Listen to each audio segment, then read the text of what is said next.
Welcome back, Commander. It is Jaws Munch once again, and today we're going to be going over the basics for Cortex vehicles Tier 1 for 2025. Now, vehicles in Beyond All Reason are pretty similar across all factions in Tier 1, so a lot of the things that you will learn from this vehicle from this vehicle guide you can apply to a lot of the other factions and the units that are pretty similar in the other factions. So we're going to be starting off with the combat units. We have first up here the Rascal. It is a small bike type unit. It's got a very small laser weapon on it that really does almost no damage, but these units are really good early on for scouting. You can get a very good idea of where your opponent is starting to create a front line, so as you're going through and getting metal extractors and pushing forward, you can use this unit as a scout to kind of get a visual of if they're building any light laser turrets. Are they going for a geo? Even earlier on, you can even drive it back into their back base before they really have any offensive units themselves, and you can spot out where they might be located and what their base might look like. So that is a good way to use a scout. Later on, towards the mid game and late game, they are still useful because they cost very little. You can see down here in the corner, only 26 metal per scout unit, which is quite cheap. And you can use these to distract heavier weapon fire, such as artillery or sniper fire. Even if you're trying to do a siege on an opponent's front line, you can use a large group of scouts to take the initial hit, which might be worth like 300 metal, and you can save some of that damage from your more expensive tanky units that will have a little bit more of a punch while they're moving forward. So a very effective unit, definitely something that you want to use throughout the whole entire game. It's a very effective unit. Next up, we have the Incisor. The Incisor is an extremely powerful unit. A lot of people probably underestimate it. It's got a decent speed. Its range of attack is a little bit larger than its counterpart, the Blitz, so that's good. That means it can outrange its opponents if it's going up against Armada. And it has a decent amount of damage. You can see up close, 97 damage. So with any laser weapons in Beyond All Reason, at the longest distance of its attack, it's going to be half damage power, and at the closest distance of its attack, from the very furthest to the very closest, it's going to be at maximum damage right here compared to least amount of damage right here. So the least amount of damage it could have is 48 damage per second, and that is at its longest range. And the most amount of damage it could have is 97 damage per second, and that is at its closest range. So keep that in mind when using the laser weapon units for Beyond All Reason. They are most effective at rushing into the opponent, getting as close as possible, and using some of that sustained heavy damage at close range. It is decently maneuverable as far as like rotating, so you can oftentimes get right up on a blitz and just kind of spin around and kind of make it so the blitz has a little bit of a harder time tracking it, and you can really win some good fights, especially in 1v1s with this tank. A very effective unit. It does start to fall off in usability once you get into the mid game and the late game, just because it's not going to be as good as soaking the damage as you will get from the scout, but it is very good early on in some of the earlier and early mid-game stages, you'll be quite effective at building a large amount of these for kind of a little bit more of a rushing into your opponent, pushing artillery type of plays. Next up, we have the Brute. The Brute, very effective unit. This is the core to the Cortex beginning army. It has a decent amount of HP here. You can see almost 2,000 HP, which is, you know, not bad. The one really key factor to the Brute is that it's not that expensive. It's been a while since I've made videos, so I don't remember exactly how it compares to the Armada version, but it is one of the cheaper tanks you can get, and a really common strategy for people is just to mass pile a bunch of brutes and charge on their enemy with just, as you would imagine, brute force, and take them by a storm of this medium tank. And it's very effective at soaking damage. It has a decent move speed, and it's got a decent range. And another thing to note is that the attack is it's an area of effect damage, so you do have the potential of some of that splash damage hitting multiple targets. So in that way, it's very good at damaging clusters of units as well over single targets. So even if you're going up against like a cloaked commander, for instance, the Brute is going to be really good at just shooting in the ballpark and doing some damage to whatever target it is aiming at, even if it doesn't hit directly.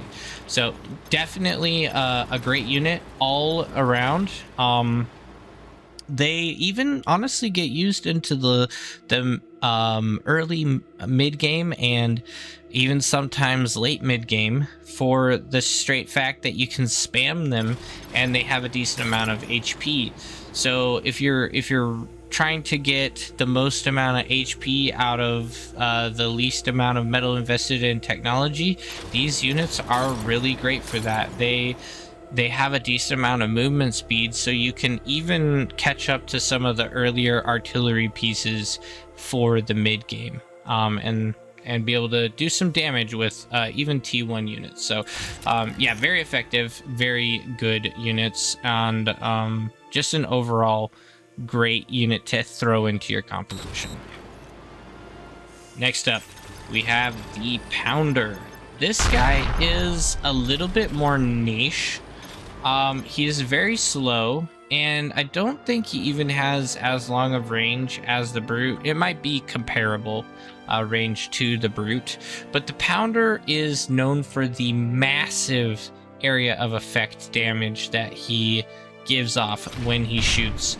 It is super effective at just completely decimating any light units such as the Tick, the Pawn, grunts, incisors, anything that's large clusters of units. It's going to absolutely obliterate, but it is designed for the anti-swarm, as it says. So if you have like a lot of incisors pushing on you, they're trying to push into your army, these are going to be very effective at shutting down those pushes, because it also has like a concussion shell, so anything that gets hit by it will be stopped. So if you have units rushing towards you and the shot lands here, they will get bounced backwards to here, and then they have to move forward again. So it has like a stunning capability as well, where other units won't be able to move as quickly. So very effective at shutting down pushes. It does, however, really struggle against artillery. Anything that can outrange it, it is going to be absolute trash, because this unit is slow as dirt. I mean, just look at this thing. It just feels slow and sluggish, especially compared to the Brute. The Brute moves so much faster than this. The Pounder, it's not even comparable.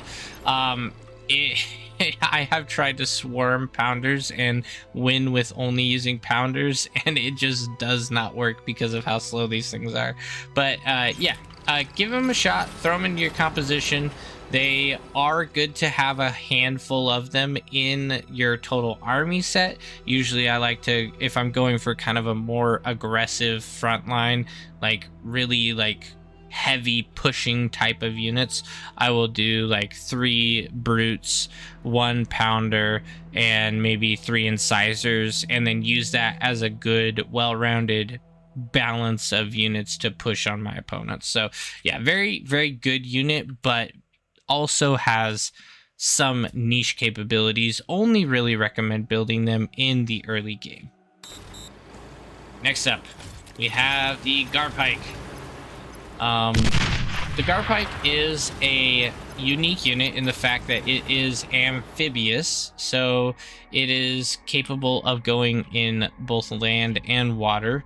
But as with all units in Beyond All Reason that are amphibious, they do really struggle at dishing out damage. They're not designed to just be built for the fun of it. They're not really a frontline unit. They have a very specific purpose, and it is sneak attacks on your opponents from unexpected locations early in the game.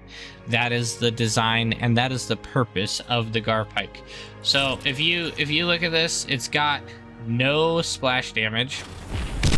So that single location, I mean, it might have a little bit, but it sure doesn't show it.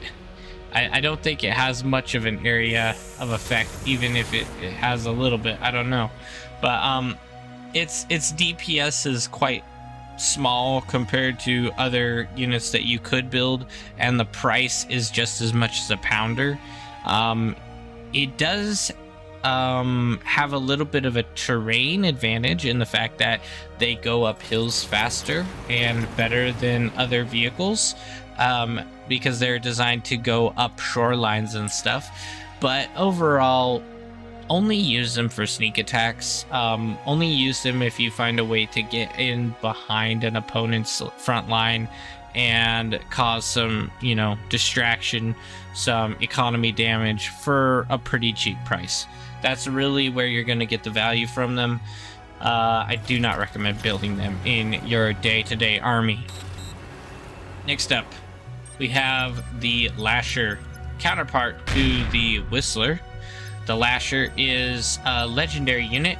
Recently, these missile trucks have gotten a slight, I don't know if you would call it a nerf or buff really, but they have gotten a rework on how they function. There is now they used to have homing missiles that would automatically target an opponent and kind of curve towards them no matter where the opponent was, which made them quite good. And now they have a single shot that is just a straight missile. It is no longer a targeting projectile when it is targeting land units. However, it does have a targeting projectile when it is targeting air units. That is this purple line here. This is your anti-air range in which you can target aircraft, and I believe these units have ×2 damage against air units. So that's at least how it was. I don't know for sure if it still retains that, but that was how they originally were built, to be able to do twice as much damage against air units. So a good unit for anti-air if you are dealing with shuriken or maybe banshees, where there's a lot of air units that are just kind of raining down fire on you or stunning you and just being overall pesky. Throwing a couple of these into your artillery line, seeming how they are a bit of a longer range unit, is always a good idea. The one thing that these guys really struggle with is their movement speed is pretty slow. So if you're up against an opponent who has a decent amount of smaller units, like the incisor, for instance, these guys can get run up on pretty quickly, and the incisor at close range will absolutely demolish this thing. They really are quite paper thin. They only have 800 HP, and they're kind of expensive for the health that you do get for them. They're definitely designed for an indirect attack, and their damage is, nothing too crazy. So just keep that in mind. They are pretty fragile, and their weakness is definitely being rushed on from lighter units. These units are not really used past T1 phase at all. I've never seen anyone really use them effectively past the early and late stage of T1. So off you go, Mr. Lasher. Next, we have the Wolverine. The Wolverine is an excellent unit. If I was to build any artillery piece early on, it would definitely be the Wolverine. Relatively cheap at 170 metal compared to like 260, I believe, for the Brute. They pack quite the punch as far as damage per artillery shell. The biggest note to these artillery pieces is the fact that they have quite a large area of effect. So if you get multiple of them, let me actually grab a couple. Let's grab a couple more of these guys. I just want to show you an example. If you get multiple of these Wolverines out, they can really be tricky to deal with. So here we go. We got a couple Wolverines. And let's say you have a little defense here, okay? These Wolverines can come in with their huge area of effect to damage. And they could do a drag attack like this, but that's not really what I recommend. I would recommend pressing A, holding shift, and then holding right click, and you can drag them to fire in this zone. And now every single one of them is going to be blasting this whole entire zone, and anything in that area is going to be absolutely decimated with long-range artillery. For T1, this is extremely effective. They outrange light laser turrets, they outrange medium laser turrets, they outrange heavy laser turrets, they outrange most everything except for the gauntlet and the I don't remember the Cortex version, but yes, they outrange everything except for the artillery pieces that are built by T1 construction units. So they are exceptional at sieging. They do struggle at being chased down because they can only fire if they're facing forward. You see their attack stops right behind them, so they can't really hit anything that is behind that marker there. So if you have to turn and run, you better have backup for them, because you won't be able to do a single shot on your opponent as they're chasing you down. However, they do have a very wide range of attack, which makes it pretty easy to, hit your targets. It's not really tedious to find a way to hit them.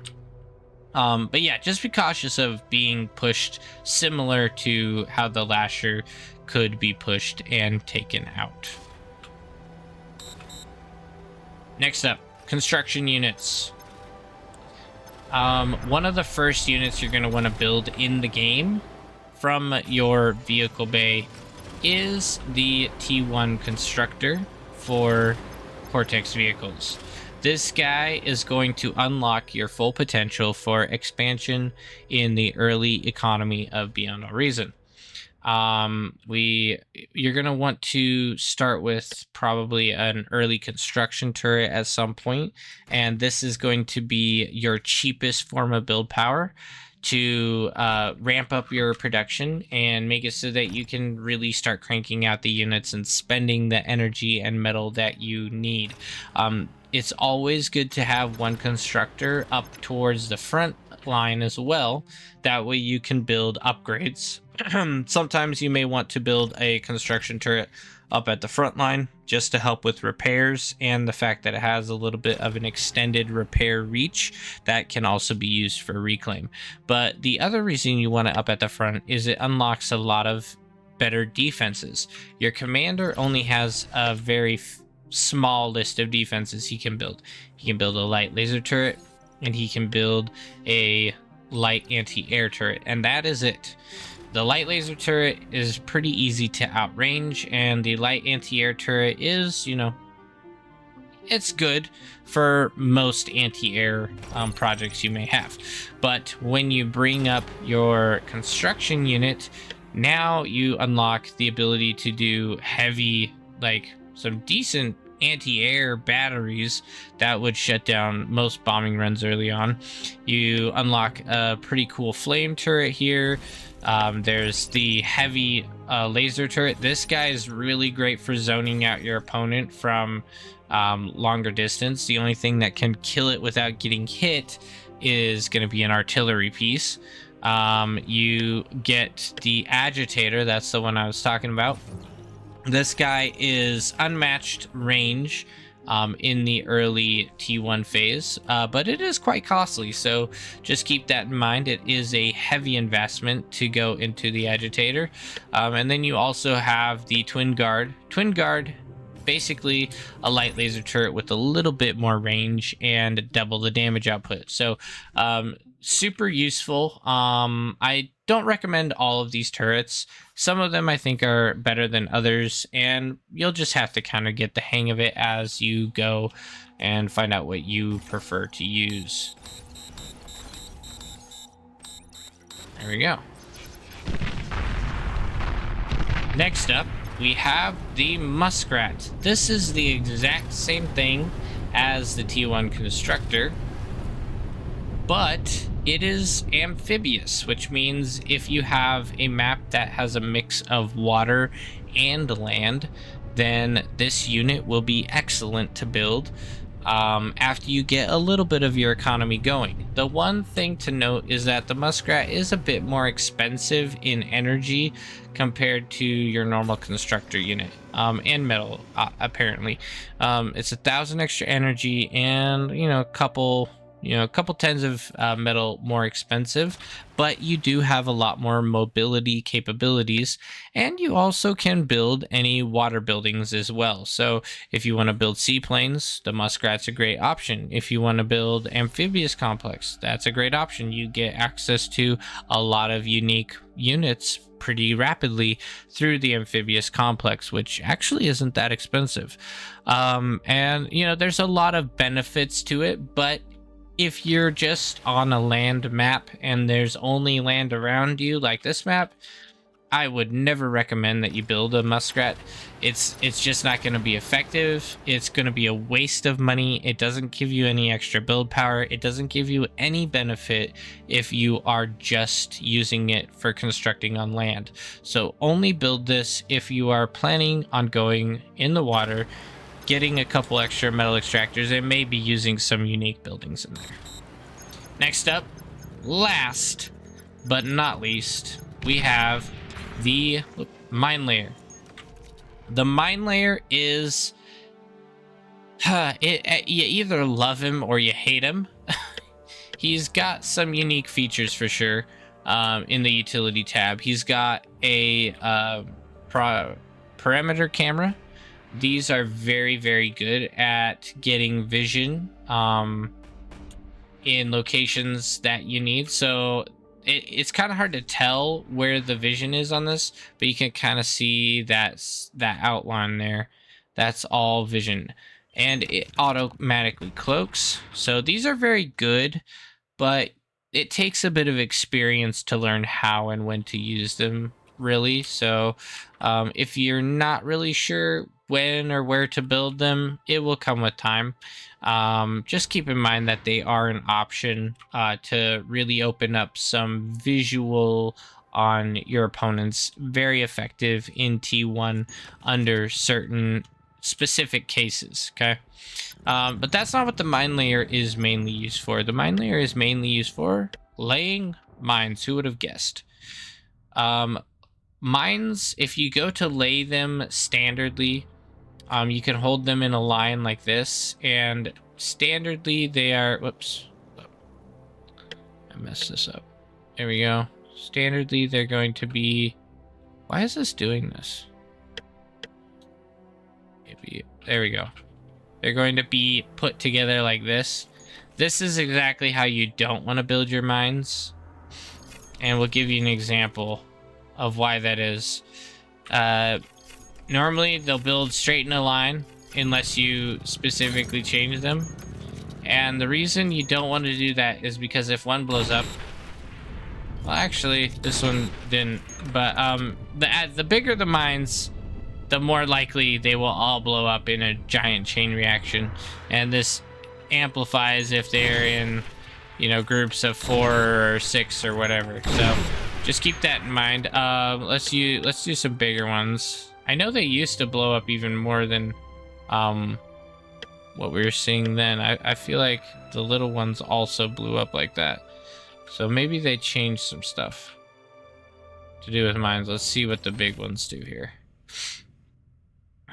But mines are pretty good. The one weakness to mines is a Juno missile.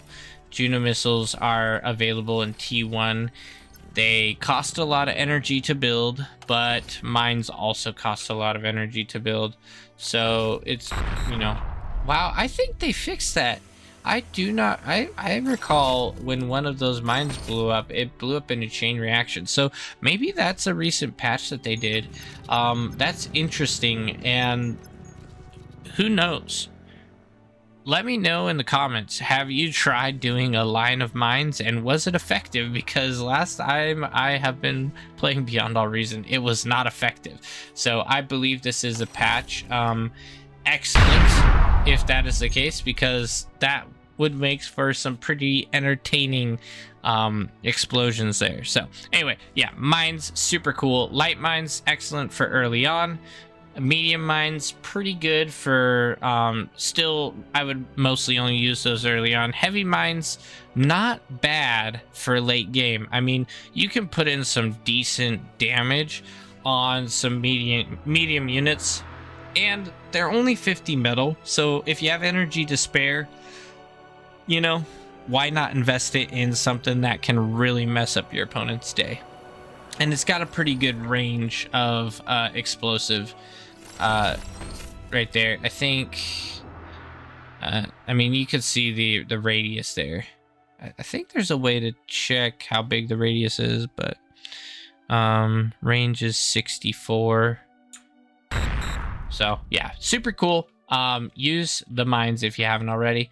Anyway, thank you for hanging out and listening to the end of my spatterings and ramblings. If you haven't already, please like the video, subscribe, and I will be making some more content here relatively soon, and I hope that you guys enjoyed. I will see you guys on the battlefield.